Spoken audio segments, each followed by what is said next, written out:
ইরানের রাজপথে চলমান বিক্ষোভ, তেহরানের আকাশসীমা হঠাৎ বন্ধ হওয়া, ট্রাম্পের কড়া হুঁশিয়ারি আর ইসরায়েলকে ঘিরে নতুন অভিযোগ, সব মিলিয়ে গত 24 ঘন্টায় ইরানকে কেন্দ্র করে বিশ্ব রাজনীতিতে তৈরি হয়েছে চরম উত্তেজনা। এই উত্তেজনার প্রতিটি মুহূর্তই যেন ঠেলে দিচ্ছে পুরো অঞ্চলকে এক অনিশ্চিত ভবিষ্যতের দিকে।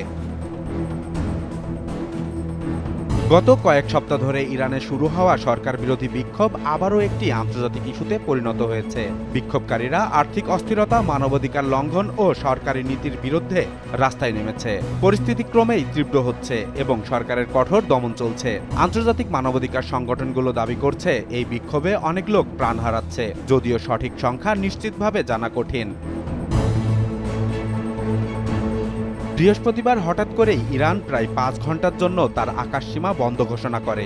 এটি আন্তর্জাতিক ও অভ্যন্তরীণ উড়ানগুলোতে বড় ধরনের ব্যাঘাত সৃষ্টি করে। এই সিদ্ধান্তের ফলে বহু বিমান অনেক সময় ধরে ইরানের উপরে উঠতে পারেনি এবং ফ্লাইটগুলোকে বিকল্প রুট নিতে হয়েছে। পরে আকাশসীমা আবার খোলা হলে অনেক আন্তর্জাতিক এয়ারলাইন এখনও ইরান ও প্রতিবেশী ইরাকের আকাশসীমা এড়িয়ে চলছে।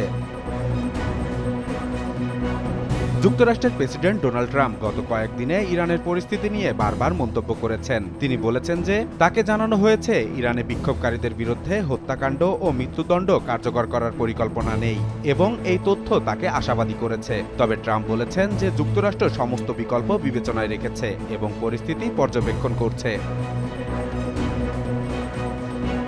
এই উত্তেজনার মধ্যে মধ্যপ্রাচ্যের বিভিন্ন দেশ এবং আন্তর্জাতিক কূটনীতি সক্রিয় হয়েছে। কাতারের সামরিক ঘাঁটি থেকে কিছু বিদেশি কর্মী সরিয়ে নেওয়া হয়েছে বলে প্রতিবেদনে জানা গেছে এবং কিছু দেশ তাদের নাগরিকদের নিরাপত্তার কারণে সতর্ক করেছে।